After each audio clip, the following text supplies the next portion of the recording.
Did Hollywood quietly allow some of the best movies of the 1980s to disappear? While the same blockbusters are replayed endlessly, dozens of stranger, darker, and more daring films have been pushed into the shadows. Some failed at the box office.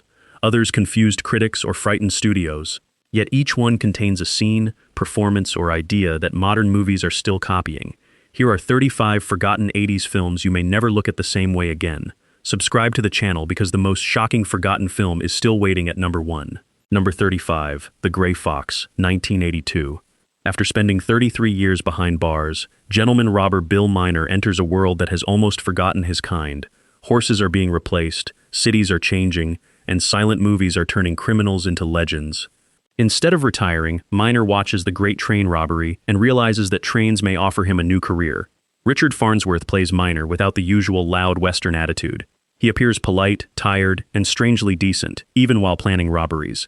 The most memorable moment comes when Miner sits inside the Nickelodeon, staring at the moving images as if cinema itself has given him permission to return to crime. From there, he travels into Canada, builds a respectable identity, falls in love, and begins robbing trains with careful manners. The action is never the true attraction. What matters is watching an aging man discover that the world has moved forward without him. By the final escape, Miner has become both criminal and ghost, a figure trying to outrun time itself. Number 34, The Ninth Configuration, 1980. Inside a remote castle being used as a military psychiatric facility, nothing behaves normally. Patients rehearse Shakespeare with dogs, argue about religion, and perform strange acts that may be madness or carefully planned rebellion. Colonel Kane arrives to take control, but his calm manner hides a frightening personal secret. He becomes especially interested in astronaut Billy Cutshaw, who abandoned a space mission because he feared being alone beyond Earth. Their conversations slowly turn the film from absurd comedy into a serious debate about sacrifice, faith, and whether goodness can exist without proof. The scene that changes everything takes place in a rough bar. Kane tries to rescue Cutshaw peacefully, allowing himself to be humiliated. When the attackers refuse to stop, the gentle doctor suddenly reveals the trained fighter buried beneath his quiet personality. That transformation is alarming because the film has spent so long making Kane appear harmless. By the ending, Cutshaw receives a mysterious sign suggesting that Kane's sacrifice may have answered his deepest question. Few films switch from comedy to spiritual tragedy so boldly. Remember to like the video if one of these forgotten films has already surprised you. Share your favorite in the comments, and subscribe before we uncover the remaining 33. Number 33, Cutter's Way, 1981. A rainy night, a body near a garbage bin, and one uncertain witness begin this bitter mystery. Richard Bone believes he may have seen a wealthy businessman disposing of a young woman's body, but he cannot be completely certain. His friend Alex Cutter does not care about certainty. A wounded Vietnam veteran filled with anger, Cutter sees the case as proof that powerful people are protected, while everyone else is expected to remain silent. John Hurd plays him like a man fighting a private war against the entire country. Instead of becoming a normal investigation, the story turns into an emotional collision between Cutter, Bone, and Cutter's exhausted wife, Mo. Each person wants something different: justice, escape, or simply an end to the pain. The unforgettable climax places Cutter on a white horse, charging into the suspect's expensive gathering like a damaged knight from another century. Tables fall, guests scatter, and the film suddenly becomes almost dreamlike. Its final moment refuses to tell us whether Cutter was right. That uncertainty is the point. The film asks whether truth matters when privilege can make every accusation appear like madness. Number 32, Southern Comfort, 1981. Deep inside the Louisiana swamps, a weekend training exercise becomes a nightmare because of one careless joke. A group of National Guardsmen steals local canoes and fires blank ammunition at Cajun hunters, assuming everyone will understand that the shots are harmless. The hunters do not laugh. Cut off from communication and unfamiliar with the landscape, the soldiers begin turning against one another. Their weapons carry mostly blanks, their leadership collapses, and every tree appears capable of hiding someone watching them. The film's strongest sequence arrives near the end, when the survivors stumble into a Cajun village during a celebration. Music plays, people dance, animals are prepared for food, and everything seems welcoming. Yet the soldiers cannot tell whether they have reached safety or walked directly into another trap. That celebration becomes almost unbearable because ordinary sounds, the movement of tools, a barking dog, a passing truck, feel like warnings. Although the story is set in 1973, its lost soldiers and invisible enemy create an obvious reflection of America's experience in Vietnam. It is not really about winning a fight. It is about arrogance turning strangers into enemies. Number 31. White Dog, 1982. One rainy evening, actress Julie Sawyer accidentally hits a large white German shepherd. She takes the animal home, cares for it, and soon discovers that it has been trained to attack black people. Rather than abandoning the dog, Julie brings it to an animal training facility.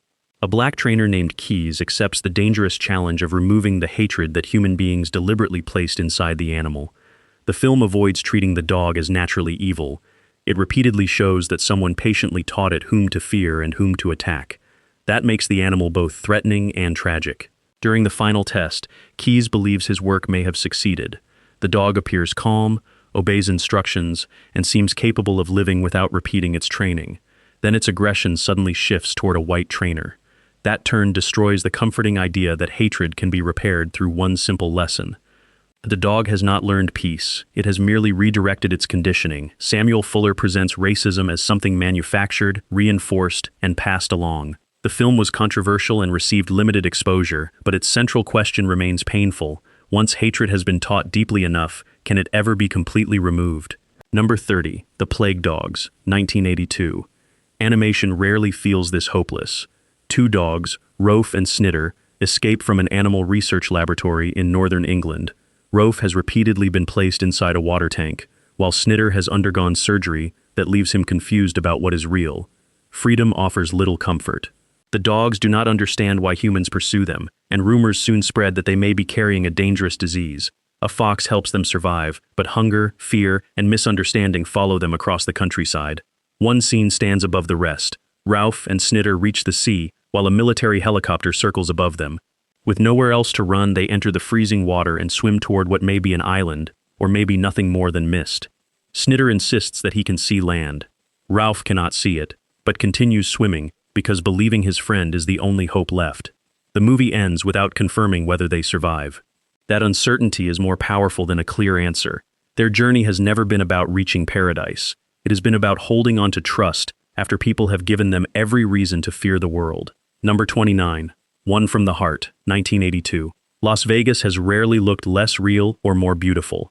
Hank and Franny have been together for 5 years, but their relationship has become a collection of disappointments. On the evening of their anniversary, an argument sends them searching for excitement with other people. Everything was filmed on enormous studio sets, allowing streets, skies, hotels, and airport terminals to change like scenery in a stage musical. The artificial environment fits the characters because both are chasing romantic fantasies that real life cannot maintain.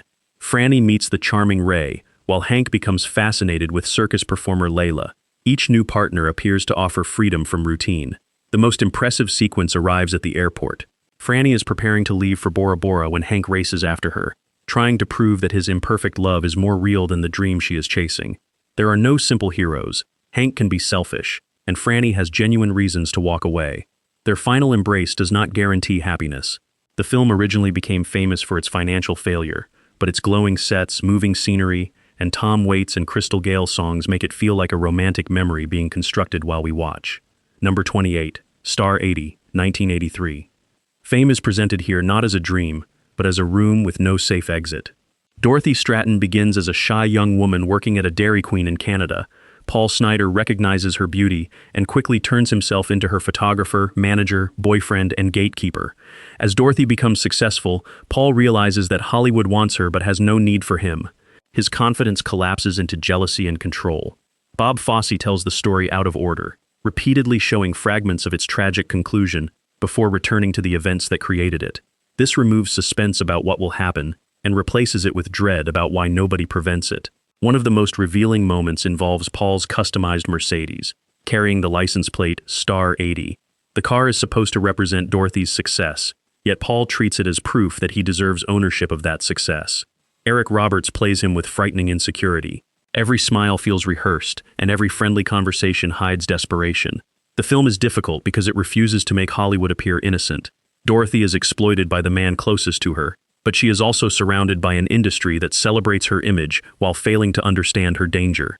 Number 27, Testament, 1983. No giant explosion is needed to make this film terrifying. A mother named Carol is at home with her children when a television broadcast suddenly breaks apart. A newsreader warns of nuclear attacks, the screen fails, and a bright flash appears through the window. Their small California town survives the initial event, but survival becomes a slow process of disappearance. Communication stops, food becomes scarce, radiation sickness spreads quietly. Carol's husband, who was working in San Francisco, never comes home.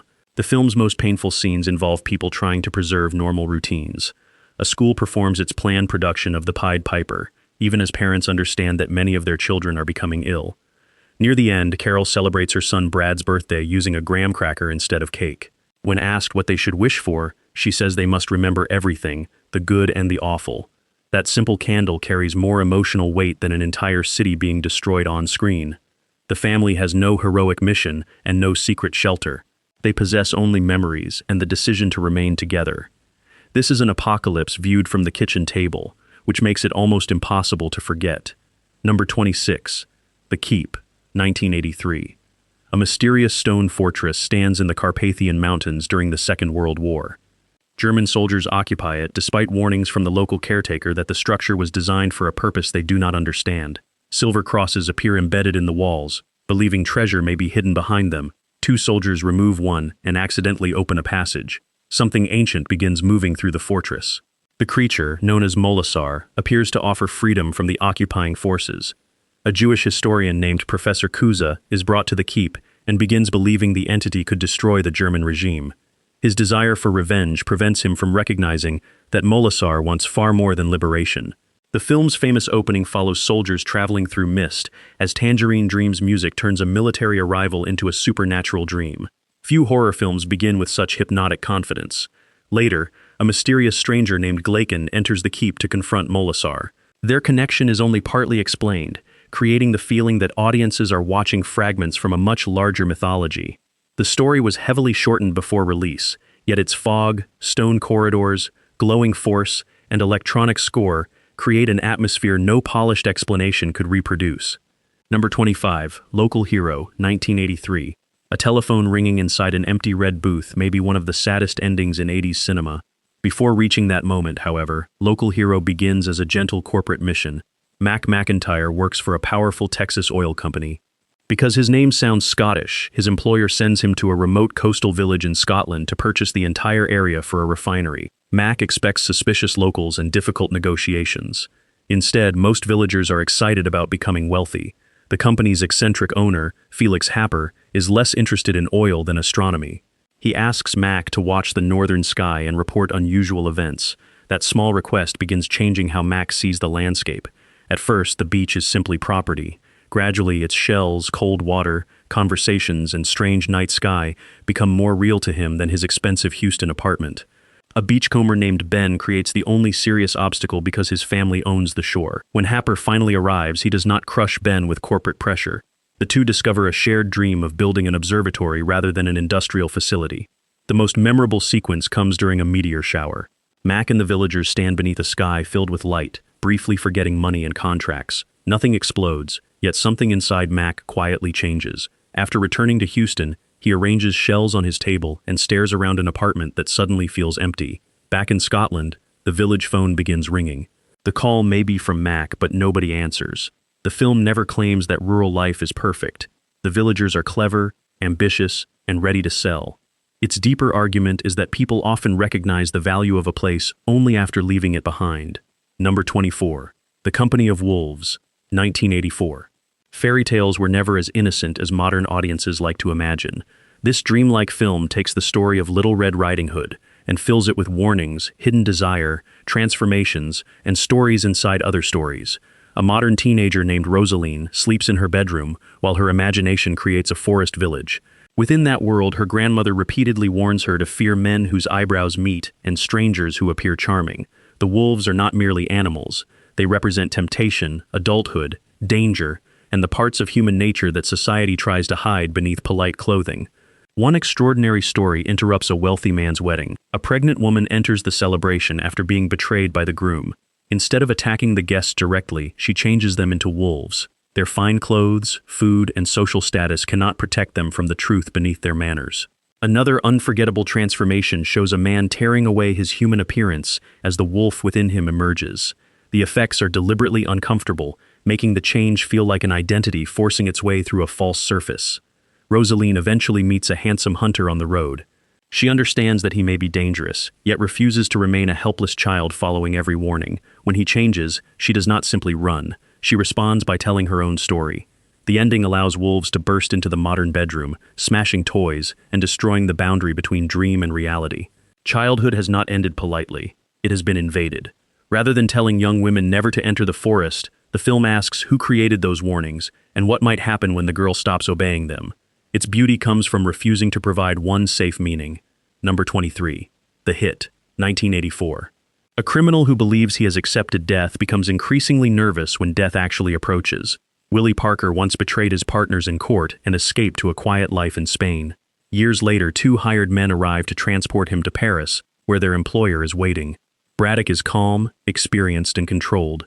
His younger partner, Myron, is impatient and eager to appear dangerous. Willie reacts to both men with surprising cheerfulness. He quotes philosophy, admires the landscape, and speaks as though his coming end is merely another appointment. The kidnapping becomes complicated when the men take a young woman named Maggie. She refuses to behave like a passive prisoner and quickly understands that fear exists on both sides of the car. What begins as a crime thriller becomes a road movie about performance. Willie performs acceptance. Braddock performs professionalism. Myron performs confidence. Maggie may be the only person honest about wanting to survive. One memorable scene occurs beside a waterfall, where Willie calmly discusses his fate while the beautiful landscape seems completely indifferent. His peace begins to frustrate Braddock, who wants a frightened victim because fear would make the job easier to understand.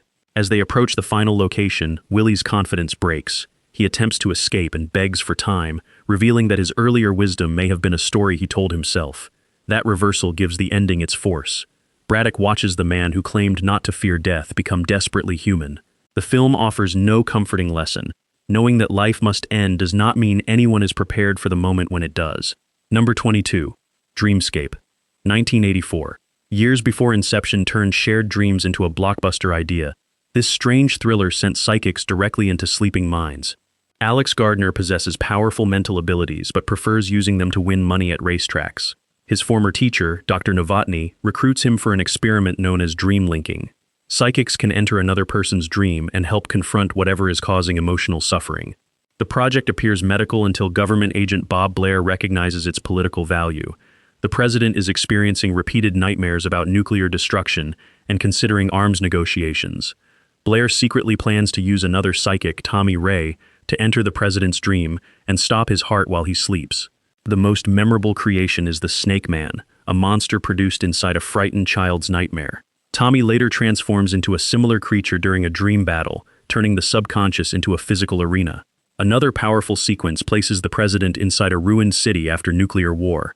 Buildings are empty, the sky is red, and damaged survivors move through the streets. The nightmare reflects not only his fear of attack, but also his guilt about possessing the power to cause it. Alex enters that dream and fights Tommy aboard a train racing through the wasteland. Normal logic disappears, locations change instantly, threats return after seeming defeated, and imagination becomes the only weapon. The film shifts between adventure, horror, conspiracy, romance, and science fiction, without fully belonging to any of them. That may be why it slipped between audiences. Its central idea remains sharp. The safest way to control a leader may not be through public pressure. It may be by controlling what frightens him when nobody else is watching. Number 21. Streets of Fire, 1984. Everything begins with music, motorcycles, and a kidnapping, performed as if it were part of the concert. Rock singer Ellen Aim returns to her old neighborhood for a major show. While she performs beneath bright stage lights, Raven Shattuck and the Bombers storm the hall and carry her away. The city exists in another time, another place. 50s cars share streets with 80s fashion. Elevated trains shake dark buildings. Every road is wet, every alley has steam, and night seems permanent. Ellen's former boyfriend, Tom Cody, returns to rescue her. He is joined by her manager Billy Fish and McCoy, a former soldier who quickly proves more practical than either man. The rescue story is simple, but the world around it turns simplicity into myth. Tom enters the bombers' territory, creates a series of explosions, frees Ellen, and escapes through streets that look built from old records, comic books, and forgotten urban dreams. The opening concert remains the film's defining scene. Diane Lane performs with such energy that Ellen appears capable of powering the entire city. Her removal from the stage feels like someone switching off its electricity. Later, Tom and Raven settle their conflict using heavy hammers. It is not realistic combat. It resembles two folk heroes testing which one deserves to control the story. The ending refuses to reward Tom with romance. He understands that Ellen belongs on stage and quietly leaves while she performs "Tonight is What It Means to Be Young." That final song gives the film its entire purpose. Youth is not presented as an age. It is a moment of noise, longing, danger, and impossible confidence that cannot be held forever. The film failed commercially, but its mixture of rock video, western, romance, and urban fantasy remains almost impossible to copy. Number 20. The Quiet Earth, 1985. Imagine waking up and discovering that every other person has vanished. Scientist Zach Hobson steps outside one morning to find abandoned cars, empty buildings, silent radios, and a world that appears to have stopped during an event he calls the effect. At first, loneliness terrifies him. Then it begins to free him.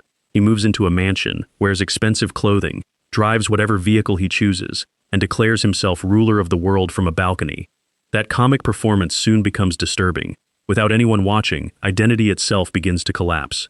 Zach dresses in women's clothing, speaks to cardboard figures, and points a weapon at an empty church. He eventually discovers two other survivors, Joanne and Appy. Their arrival should solve the loneliness, but the three immediately recreate jealousy, competition, and mistrust. Humanity may have disappeared, yet human conflict returns with only three people. The survivors learn that each of them was close to death when the effect occurred. Zach also admits that his work helped create the energy project connected to the event. The climax involves another dangerous energy surge. Hoping to stop it, Zach drives a truck filled with explosives into the facility, just as the effect repeats. He awakens on a strange shoreline. The sky is filled with unusual clouds, and an enormous ringed planet rises from the ocean. No explanation follows. That final image is famous among the few viewers who discovered the film because it transforms a small survival story into something cosmic. Is Zach on another planet, in another universe, or beyond life? The film refuses to choose. Its real question is even stranger. When the world disappears, are we finally free, or do we simply rebuild the same fears inside an emptier room? Number 19. The Emerald Forest, 1985. Construction engineer Bill Markham brings his family to the edge of the Amazon rainforest, where a massive dam is being built. During a brief moment of distraction, his young son Tommy disappears. A forest tribe known as the Invisible People has taken the boy. They do not view the act as kidnapping. Believing the outside world will destroy him, they raise Tommy as one of their own. For 10 years, Bill continues searching while the dam expands and the forest shrinks. When father and son finally meet, Tommy is no longer the missing American child Bill remembers. He speaks another language, follows tribal traditions, and regards the rainforest as his true home. The story becomes more complicated when a rival group attacks the Invisible People and captures several women.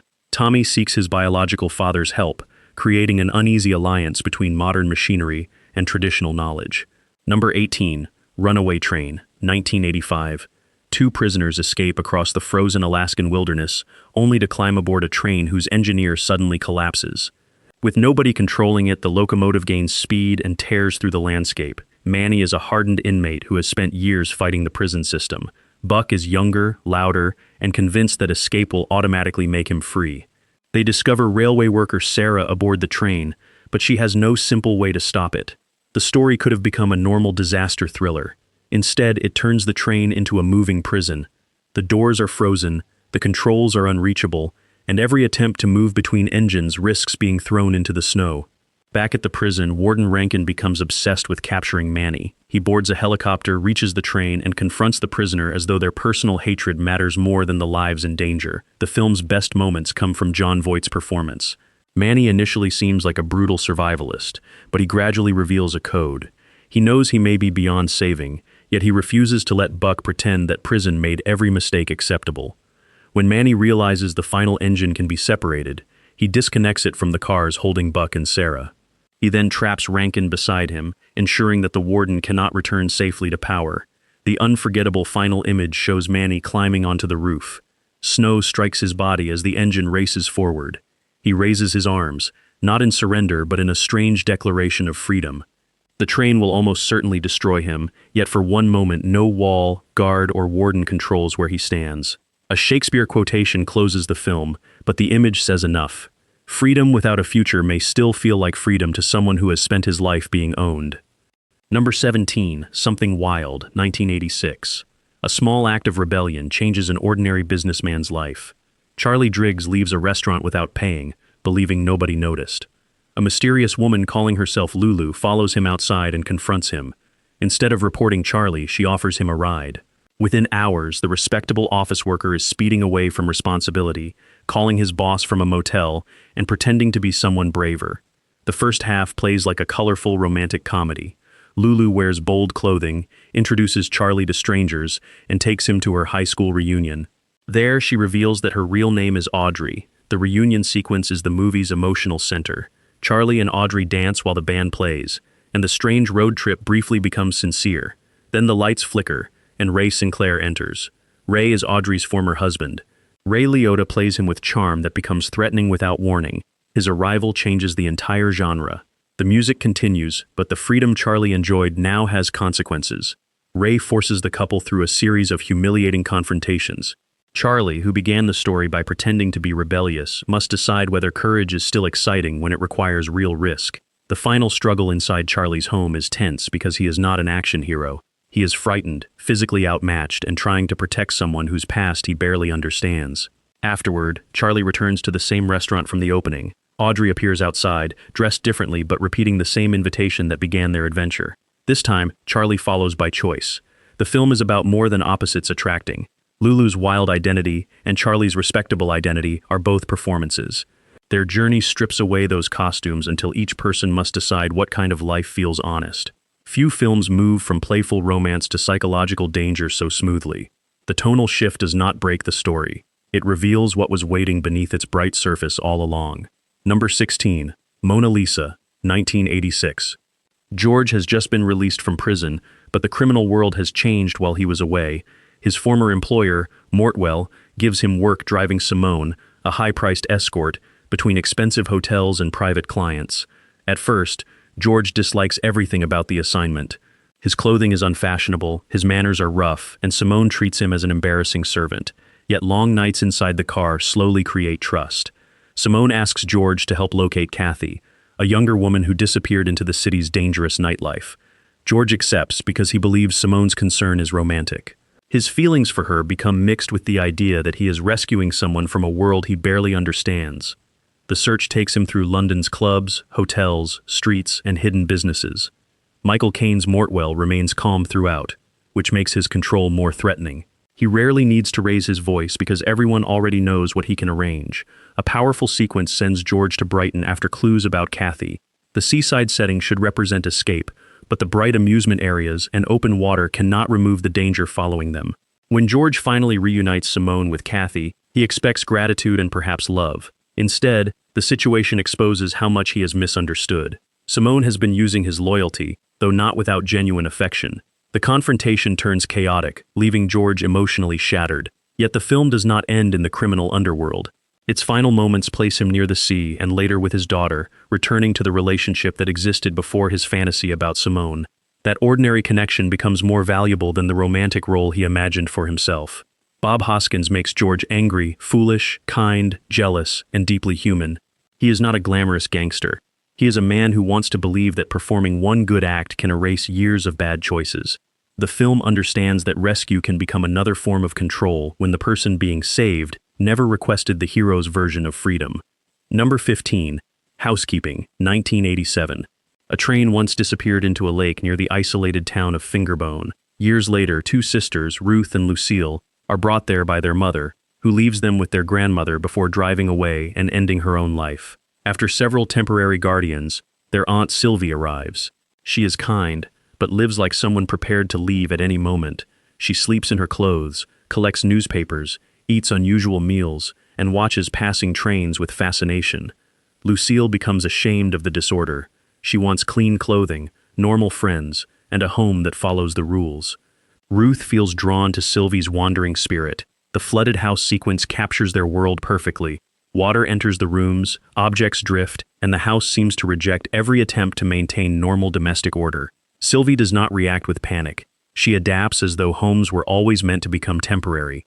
Concerned townspeople begin questioning whether she should remain Ruth's guardian.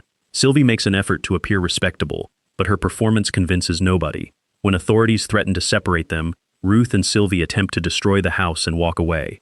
They cross the long railway bridge during the night, moving above the same lake that swallowed Ruth's grandfather. The bridge scene feels like a passage between identities. Behind Ruth is the possibility of conventional stability. Ahead is a life without guarantees, carried by trains, roads, and whatever shelter appears next. Lucille chooses the town, Ruth chooses Sylvie. Neither decision is presented as entirely correct. The film asks whether a home is a building, a routine, another person, or simply the place where society can find you. Sylvie's freedom is attractive, but it carries loneliness. Lucille's normality offers safety, but it demands separation. Christine Lahti never turns Sylvie into a cute eccentric. Her distracted warmth suggests a woman shaped by loss who survives by refusing to hold anything too tightly. Its final power comes from Ruth wondering whether Lucille ever thinks of them. Leaving does not erase the people left behind. It simply turns family into another landscape visible from a moving train. Number 14. Matewan, 1987.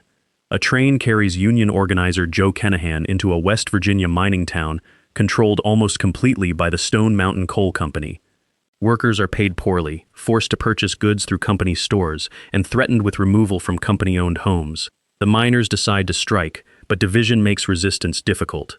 Local white workers distrust the black miners, and Italian immigrants brought in as replacements.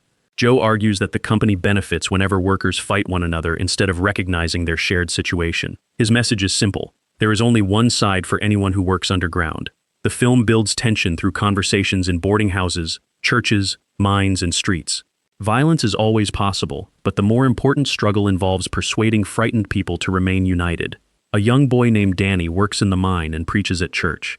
His narration gives the story the quality of a remembered legend, even though the events are based on the labor conflict known as the Battle of Matewan. The company sends Baldwin Felts agents into town. They intimidate families, remove people from homes, and search for any excuse to break the strike. A hidden informant also attempts to make Joe appear like a traitor. One of the strongest scenes occurs when armed miners surround replacement workers arriving by train. Instead of encouraging revenge, Joe persuades both groups to recognize that the company has placed them against each other. The final confrontation takes place on Matewan's main street. The mayor, police chief Sid Hatfield, company agents, miners, and townspeople are pulled into a sudden exchange that permanently changes the community. John Sayles does not film the conflict as simple heroic mythology. Victory is incomplete, good people make mistakes, and solidarity arrives only after prejudice nearly destroys it. The forgotten power of Matewan lies in its patience. It understands that history is not changed only by famous speeches. Sometimes it changes when exhausted people decide that the person standing beside them deserves the same dignity they demand for themselves. Number 13. Near Dark, 1987. A young Oklahoma cowboy named Caleb meets May outside a small-town bar. He is attracted to her immediately, but she refuses to stay outside after sunrise. Before disappearing, she bites his neck. As morning arrives, Caleb's skin begins burning. A traveling group takes him into their motorhome, revealing that May belongs to a family of night-dwelling outsiders. The word vampire is never needed. Jesse, Diamondback, Severin, Homer, and May behave less like supernatural royalty and more like an outlaw family moving endlessly across forgotten highways. Caleb is given 1 week to prove he can hunt. He cannot bring himself to harm strangers, so May secretly allows him to feed from her. The bar sequence is the scene everyone remembers. The group enters a lonely roadside establishment and quietly locks the door. Severin, played by Bill Paxton, transforms the room into his personal stage. He jokes, dances, provokes the customers, and appears delighted by fear. Caleb allows one person to escape, confirming that he may physically resemble the group but does not share their cruelty. Later, police surround the family inside a motel during daylight. Bullets tear holes through the walls, allowing sunlight to cut across the rooms. Caleb risks himself to help everyone reach their vehicle, earning temporary acceptance. The story eventually becomes a battle between two families. Caleb's father refuses to accept that his son is lost. Using his knowledge as a veterinarian, he performs a blood transfusion that apparently reverses Caleb's condition. The final chase sends Severin onto the front of a truck, where he tears at the engine before Caleb causes the vehicle to explode. Dawn then traps the remaining group on an open road. May saves Caleb's sister despite the sunlight, and later receives the same treatment that cured Caleb. The ending may be more hopeful than the rest of the film, but the emotional idea works. Caleb survives because his biological family refuses to abandon him, while May escapes because she finally chooses compassion over the group that claimed to own her forever. Number 12, The Stepfather, 1987. The opening tells us almost everything while explaining nothing. A man calmly washes in a bathroom, changes his hair, removes his beard, packs a suitcase, and walks downstairs. Behind him is the family he has just destroyed. 1 year later, he is Jerry Blake, a successful real estate agent, married to widow Susan Main. To the neighbors, he appears friendly, dependable, and devoted to family values. Susan's teenage daughter Stephanie does not trust him. Jerry's smile feels rehearsed, and his speeches about the perfect household sound less like love than rules. Whenever reality fails to match his fantasy, Jerry retreats to the basement and releases the anger hidden beneath his polite identity. In one memorable scene, he screams at himself without realizing Stephanie is nearby. Seconds later, he returns to his pleasant voice and claims he was only reducing stress. Jerry does not simply want a family, he wants actors who will perform the family in his imagination. A wife must admire him. A child must obey him. Conflict means the household is defective and must be replaced. Stephanie investigates his past while the brother of Jerry's former wife searches from another direction. Jerry responds by preparing a new identity and courting another single mother before his current family even realizes he plans to leave. The most revealing moment occurs when Susan questions him about quitting his job. Jerry accidentally confuses his false names and asks, "Who am I here?" For a second, even he appears uncertain. The climax moves through the basement, attic, bathroom, and staircase, turning the suburban home into a trap built from the image Jerry worships. Stephanie and Susan finally fight back together. Afterward, Stephanie cuts down the birdhouse she helped Jerry install. He had imagined a perfect bird family living inside it. When it falls, his artificial dream falls with it. Terry O'Quinn's performance is frightening because Jerry can appear genuinely warm. The danger is not hidden behind a monster's face. It is hidden behind a man who has studied exactly how a respectable father is expected to smile. Number 11, The Hidden, 1987. A middle-aged businessman walks into a bank and suddenly becomes a reckless criminal. He drives a black Ferrari through Los Angeles, ignores every warning, and continues even after police fire at the vehicle. The opening chase appears to belong to a hard-edged crime film. Then the badly injured driver reaches a hospital, where something moves from his body into another patient. Detective Tom Beck is assigned to work with strange federal agent Lloyd Gallagher. Gallagher understands that the crimes are connected, but his awkward behavior makes him appear almost less human than the creature he is pursuing. The parasite moves between hosts and immediately searches for loud music, fast cars, power, and excitement. It does not have a complicated plan at first. It consumes whatever Los Angeles advertises as desirable. That gives the film a sharp comic idea beneath the action. An alien arrives on Earth and learns human values by watching our worst impulses. The opening Ferrari sequence remains its signature moment, but the body transfer scenes give the movie its horror. Each host appears normal until the creature needs a replacement. Gallagher eventually reveals that he is also not what he seems. His own body is a human form used by an alien law officer whose family was destroyed by the fugitive. The final target is a United States senator, because the parasite realizes political power can provide more control than stolen sports cars. Beck is badly wounded during the confrontation. Gallagher destroys the alien, but understands his human partner will not survive. He then transfers his own life force into Beck, sacrificing the identity he has been using. The final scene shows Beck reunited with his family, but his stare suggests that something has changed. Unlike many creature thrillers, The Hidden works because of its unlikely friendship. Beck begins by distrusting Gallagher's cold behavior. Gallagher begins with little understanding of human emotion. By the end, the alien acts with greater loyalty and love than many of the people around him. It is a buddy cop movie where one partner must learn how to become human before he can save one.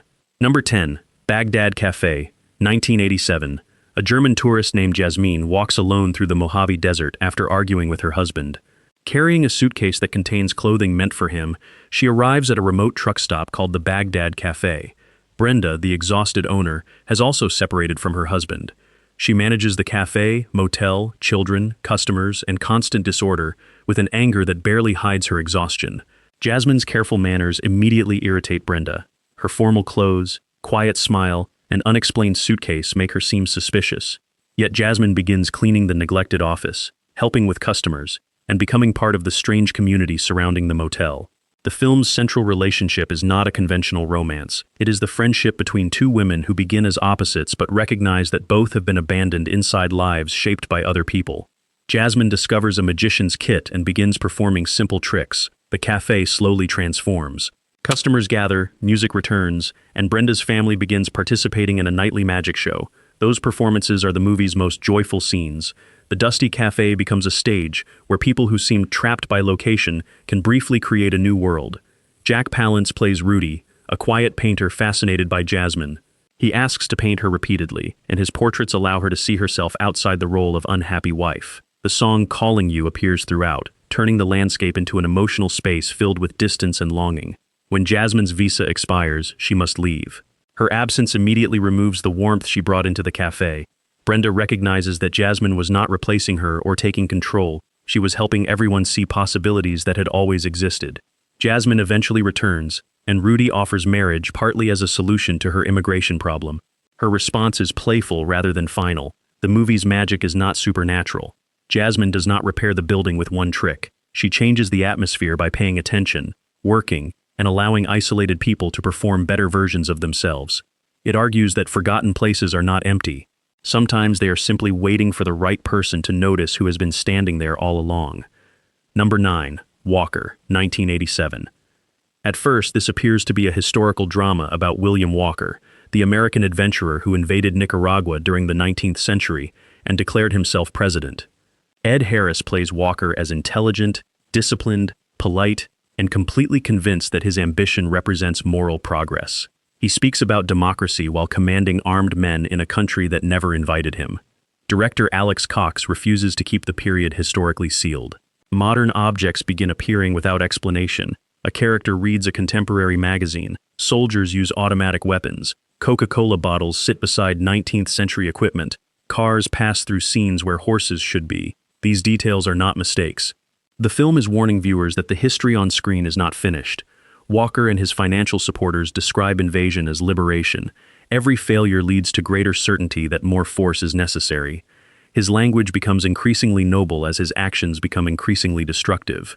The most shocking sequence arrives near the climax. Walker's capital burns while his government collapses. Suddenly, modern military helicopters descend into the 19th century plaza. American personnel step out and begin evacuating United States citizens. The image destroys any remaining boundary between Walker's adventure and later American involvement in Central America. Cox filmed in Nicaragua during the Contra War, making the anachronisms impossible to dismiss as abstract style. The past is being used to accuse the present. Walker himself becomes increasingly detached. He dictates speeches about destiny while bodies, buildings, and alliances disappear around him. His confidence survives every fact that should challenge it. The film was marketed as a strange Western and rejected by many viewers who expected historical realism. Yet its refusal to behave realistically is exactly what gives it force. A conventional biography might allow audiences to view Walker as one unusual man from a distant period. This film argues that he was a pattern, the educated outsider convinced he has both the right and duty to control another nation. The helicopters in the final act are unforgettable because they do not arrive from the future. Symbolically, they have always been present. By turning history into a deliberate collision of centuries, Walker asks whether nations learn from their past or merely update the machinery used to repeat it. Number 8. Dead of Winter, 1987. A struggling actress named Katie McGovern is offered an unusual job. She must travel to an isolated house in the middle of winter and record an audition for a role previously played by a woman who closely resembled her. The offer comes from Mr. Murray, an apparently polite man working for the mysterious Dr. Lewis. Katie ignores several warning signs because the payment could solve her immediate problems. Snow surrounds the mansion, cutting it off from roads and neighbors. The telephone appears unreliable, doors are locked, and the men control every explanation about why she has been brought there. Katie is asked to copy photographs and video footage of the missing actress. Her hair, makeup, and clothing are adjusted until she looks almost identical to the woman. The famous tension comes not from a masked attacker but from performance. Katie gradually understands that her acting ability is being used to replace someone in a blackmail scheme. Mary Steenburgen plays multiple roles, making resemblance itself part of the trap. Every mirror raises the possibility that Katie is disappearing beneath another woman's identity. While exploring the house, she discovers a secret attic and finds the body of Julie Rose, the woman she was hired to imitate. A working telephone offers hope, but even communication becomes dangerous because Katie does not know who can be trusted. She begins using her acting skills to fight back. Rather than simply running, she performs obedience, confusion, and cooperation while planning her escape. The climax inside the attic uses an old bear trap hanging on the wall. Katie prepares it for Dr. Lewis and turns one of the house's decorative objects into a weapon against its owner. Her husband and the police eventually arrive, but the film allows Katie to control much of her own survival. She is not rescued because someone finally understands the plot. She survives because she learns how to manipulate the performance being forced upon her. The winter setting makes the mansion feel removed from ordinary time. Snow covers every path, while the warm rooms inside hide evidence of earlier betrayal. The film is a remake of My Name is Julia Ross, but its 80s anxiety about videotape, image, and identity gives the story a new edge. Katie is selected because she resembles another woman. She escapes by proving that resemblance does not make her replaceable. Number 7. Paper House, 1988. 11-year-old Anna becomes ill and begins drawing a simple house in a school notebook. When she falls asleep, she enters a lonely landscape where the building exists exactly as she drew it. At first, the dream appears empty. Anna then adds a face to one of the windows. During her next visit, she finds a boy named Mark inside. Mark cannot walk and seems trapped in the house. Anna learns that changes made to the drawing become real within the dream. She adds stairs, furniture, food, and other details, believing she can improve the world. The idea sounds playful until anger enters the picture. After thinking about her absent father, Anna draws a threatening figure outside the house. That version of him later appears in the dream carrying a hammer. The figure is not simply Anna's real father. It represents her fear, resentment, and imagination, combining into something she can no longer erase easily. The empty field surrounding the paper house becomes one of the film's most memorable images. There are no neighboring buildings, roads, or comforting signs of life. Anything Anna creates stands exposed inside the blank landscape. Her connection with Mark becomes more serious when she discovers that a real boy with the same name is being treated by her doctor. Dream and reality may not be separate at all. During the frightening pursuit, Anna and Mark attempt to escape the house and reach safety. A lighthouse appears as a distant destination, a place of light created beyond the gray world. After recovering, Anna travels with her mother. When a window opens, she sees the same lighthouse from her dream standing on a nearby cliff. The revelation does not explain whether Anna predicted the place, created it, or visited some shared mental world. The film preserves its mystery. Unlike bright fantasies about children entering magical lands, this one understands that imagination includes everything a child cannot safely express. Anger becomes architecture, loneliness becomes weather, fear becomes a parent-shaped figure walking across an empty field. The emotional core is not Anna's ability to draw objects into existence. It is her gradual understanding that another person's pain cannot be repaired as easily as adding a window or staircase. The lighthouse offers hope, but it does not erase what happened inside the house. It simply proves that imagination can create an exit as powerfully as it creates a trap. Number 6. The Navigator, A Medieval Odyssey, 1988. In a remote English village during the 14th century, rumors spread that the Black Death is moving closer. A boy named Griffin experiences visions that may offer a way to protect the community. He sees villagers digging through the earth, reaching a distant city, climbing a great tower, and placing a cross upon it before dawn. Trusting the vision, a small group begins tunneling. Instead of reaching another medieval land, they break through into a sewer beneath modern Auckland, New Zealand. The film changes from black and white to color as the travelers enter the 20th century. Cars become metal beasts. Traffic lights appear like supernatural signals. Television screens, submarines, machinery, and skyscrapers are interpreted through medieval knowledge. The humor never treats the villagers as stupid. They understand the world using the only framework available to them. Modern viewers would be equally confused if suddenly placed inside a reality built from unfamiliar rules. One remarkable scene sends the group across a busy motorway. The men move between speeding vehicles while believing they are crossing a deadly river. Their fear makes a normal road look genuinely otherworldly. Another sequence places them inside a factory, where sparks, metal, and industrial noise resemble the workshop of impossible giants. Their mission is to place a copper cross on the spire of a cathedral. Griffin's vision suggests that completing the task before sunrise will save their village. The travelers succeed and return through the tunnel, but the achievement contains a cruel misunderstanding. Griffin believed that preventing someone from falling from the church tower would stop death. Only later does he realize that the falling figure in his vision was himself. Back in the medieval village, the plague has already reached him. The ending transforms the adventure into a spiritual circle. Griffin's journey may not have prevented death, but it gave meaning and courage to people facing something they could not control. The film's greatest achievement is making the modern world strange again. Streetlights, cranes, highways, and television sets become mysterious objects when seen through medieval eyes. Its title suggests navigation across distance, but Griffin navigates time, faith, fear, and the boundary between vision and fate.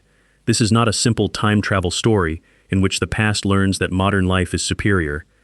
Number 5. The Beast, 1988. During the Soviet war in Afghanistan, a tank crew attacks a village and becomes separated from its unit. Their commander, Daskal, refuses to admit that he has taken the wrong route into a valley with only one exit. The tank is powerful, but the landscape begins turning that power into a prison. Its radio is damaged. Fuel and water become limited. Mechanical problems increase while Afghan fighters follow from the mountains. Taj, whose family was lost during the attack, leads the pursuit. He possesses a captured rocket launcher but must bring his divided group close enough to use it. Inside the tank, driver Konstantin Koverchenko begins questioning Daskal's decisions.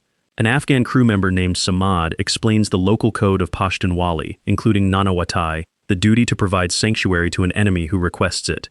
Daskal views compassion as weakness. After killing Samad, he abandons Koverchenko in the desert with an explosive placed behind his head. Koverchenko survives and is discovered by Taj's group. Remembering Samad's lesson, he asks for sanctuary. Taj must choose between revenge and the code his community claims to honor. The decision creates the film's most important reversal. A Soviet soldier joins Afghan fighters to pursue the tank he once operated. The final chase sends the vehicle through a narrow mountain pass. Koverchenko fires the rocket launcher, damaging but not stopping it. The tank appears close to escape until women from the destroyed village trigger explosives along the cliff, bringing rocks down onto the machine. Fuel leaks, the crew exits, and Koverchenko asks Taj to spare them under the same protection he received. The Daskal's men are permitted to leave, though the commander cannot escape the consequences of everything he ordered. A Soviet helicopter arrives, and Koverchenko is lifted from the ground. He salutes Taj while carrying the rifle Taj gave him. The image is complicated rather than triumphant. Koverchenko returns to his own army, but the experience has destroyed his ability to view the conflict through official slogans. The tank, called the Beast, represents more than a machine. It is military power separated from strategy, morality, and human understanding. Its armor protects the men from bullets but traps them inside the decisions of their commander. Although the film follows soldiers on opposing sides, its real conflict is between codes of behavior. Daskal believes survival comes through fear. Taj and Koverchenko discover that mercy can demand greater strength. The result is one of the most intense and overlooked war films of the decade. Number 4. Apartment Zero, 1988. Adrian Leduc owns a failing revival cinema in Buenos Aires and lives inside an emotional world built from classic Hollywood movies. He speaks formally, dresses carefully, and appears more comfortable discussing actors than interacting with his neighbors. Financial trouble forces him to advertise for a roommate. After rejecting several applicants, he meets Jack Carney, a confident American who seems to have stepped out of one of Adrian's favorite films. Jack is relaxed where Adrian is tense. He charms the neighbors, forms relationships easily, and carries an air of physical confidence Adrian both admires and resents. At the same time, a series of politically connected killings is frightening the city. Evidence begins suggesting that Jack may be involved. The film does not treat Adrian's suspicion as a straightforward investigation. His attraction, jealousy, loneliness, and love of cinematic fantasy make his judgment unreliable. Jack repeatedly behaves like a movie hero, protective, mysterious, masculine, and emotionally unreadable. Adrian interprets every action through the language of films rather than reality. One of the most important recurring locations is Adrian's cinema, where the final scenes of old American movies play before nearly empty seats. Those images offer a controlled world in which heroes and villains can be recognized. Buenos Aires outside the theater offers no such clarity. Political violence, disappearances, and hidden loyalties exist behind polite conversations. Adrian eventually learns that Jack is connected to the killings, yet truth does not free him. His emotional dependence has become stronger than his fear. After helping dispose of evidence, Adrian imagines the two men escaping to California. The fantasy collapses when he reaches for Jack's weapon. During their struggle, Jack challenges him to act, and the gun fires. The final sequence is one of the strangest endings of the decade. Adrian sits at dinner and pours 2 glasses of wine. Across the table is Jack's body, preserved as though the relationship can continue if reality is simply ignored. Later, Adrian appears outside his cinema wearing Jack's leather jacket and smoking like him. The theater has become an adult venue, while Adrian has adopted the physical performance of the man he destroyed. The role reversal is complete. Jack entered the apartment like a screen character, and Adrian ends by turning himself into an imitation. The title refers to a physical location, but Zero also suggests Adrian's emptiness. He fills that space with cinema, then with Jack, then with Jack's identity. This psychological thriller understands the dangerous comfort of movies. They can help people interpret life, but they can also teach someone to replace complicated reality with a role that feels easier to perform. Number 3. Miracle Mile, 1988. Harry Washello meets waitress Julie Peters at the La Brea Tar Pits in Los Angeles. Their connection is immediate, and the opening feels like a gentle romantic comedy about two lonely people discovering each other. They arrange to meet after Julie finishes her late shift at a diner. A power failure causes Harry's alarm to stop, and he arrives hours late. Julie has already gone home. Outside the diner, a public telephone begins ringing. Harry answers and hears a terrified young man attempting to call his father. The caller claims nuclear missiles will reach Los Angeles in roughly 70 minutes. Before Harry can gather more information, the call ends. That single telephone turns the film into a race against uncertainty. Harry tells the people inside the diner, but nobody knows whether the warning is real. One customer with government connections makes a few calls and suddenly begins organizing an escape to an airport. Harry could leave with them, but refuses to abandon Julie. He moves through Los Angeles before dawn, trying to reach her while panic spreads from person to person. The film's brilliance comes from never giving Harry reliable confirmation. Every decision is based on a message that could have been a cruel joke, a mistake, or the final warning anyone will receive. At first, the streets remain calm. Then people hear rumors. Traffic grows dangerous. Stores are entered. Vehicles are taken. And ordinary social rules collapse before any attack has actually occurred. Harry finally reaches Julie, but telling her the truth proves difficult. He wants to protect her without admitting that he may have already wasted the only time they had. Their escape plan depends on reaching a helicopter from a rooftop. When the expected pilot cannot fly, Harry searches a late-night gym and finds another man capable of operating it. The gym sequence feels both absurd and completely logical within the nightmare. Neon light, exercise clothing, confused strangers, and desperate negotiations create an unmistakably 80s vision of the end of the world. Harry and Julie reach the rooftop, and for a moment escape appears possible. Then the sky flashes. Electromagnetic disruption affects the helicopter, which falls into the La Brea Tar Pits. The location returns them to where their romance began. Surrounded by the remains of prehistoric animals, they sink while the city is destroyed. Harry tries to comfort Julie by suggesting that pressure may eventually turn them into diamonds. The idea is scientifically doubtful but emotionally perfect. With no future remaining, he gives their brief relationship a form of eternity. Most disaster films provide experts, officials, and heroic plans.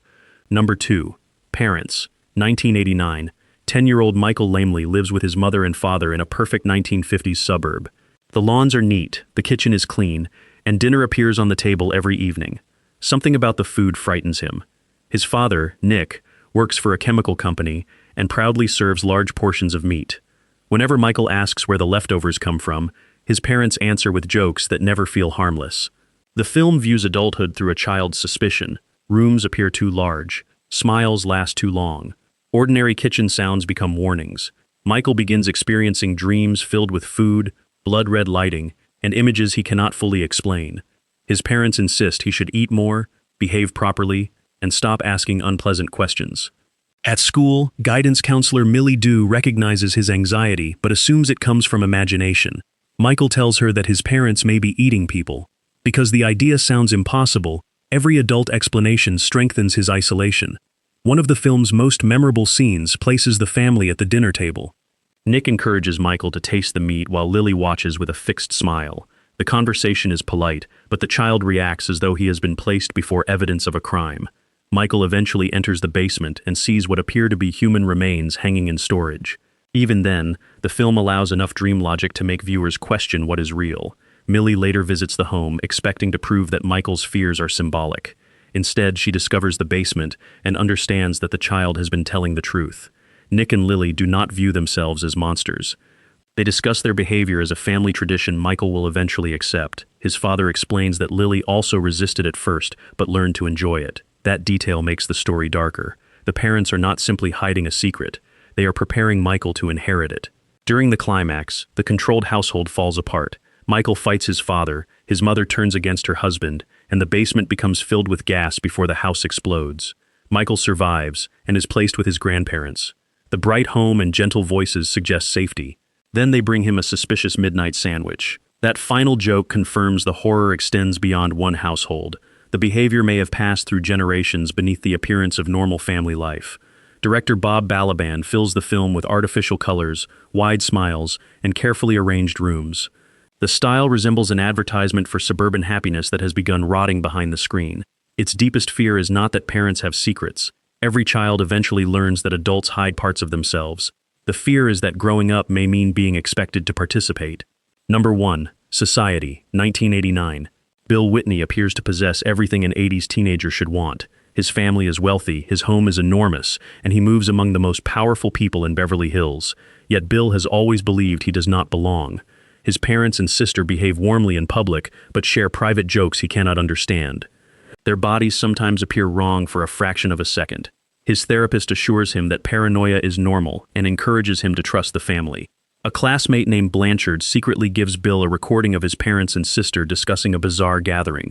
The voices seem to suggest something unthinkable, but when Bill plays the tape again, the disturbing words have changed. Every piece of evidence disappears. People believed to be dead return to school.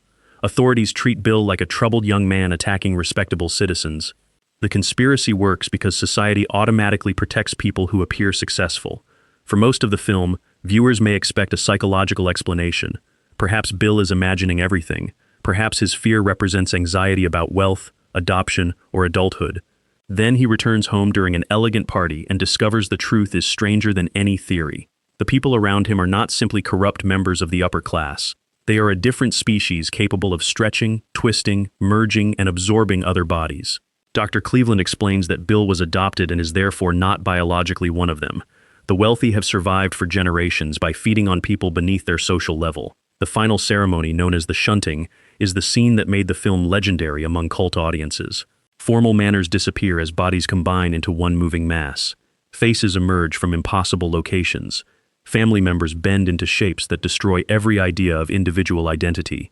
The suspicion that rich and powerful people follow different rules. Then it makes that suspicion physical. Their bodies stretch because their privilege has always stretched around consequences. They absorb others because their lifestyle depends upon consuming people who will never be invited to the party. They appear human because social respectability is the most effective disguise imaginable. For years, the film struggled to receive a normal American release, while international audiences discovered it earlier. Perhaps its strange tone made studios uncertain. Perhaps the final act simply went further than anyone expected. Either way, it remains one of the sharpest class satires hidden inside an 80s horror film. The shunting is not shocking merely because of what the bodies do. It is shocking because Bill finally sees that his lifelong feeling was correct. He was never part of their society. He was food for it. How many of these forgotten 80s films have you actually seen? Some disappeared because they were too strange, too bleak, or simply too difficult to market. But forgotten does not mean worthless. In many cases, it means the movie took a risk audiences were not ready to understand. Share your favorite discovery below, like the video, and subscribe for another journey into the films Hollywood almost allowed time to erase.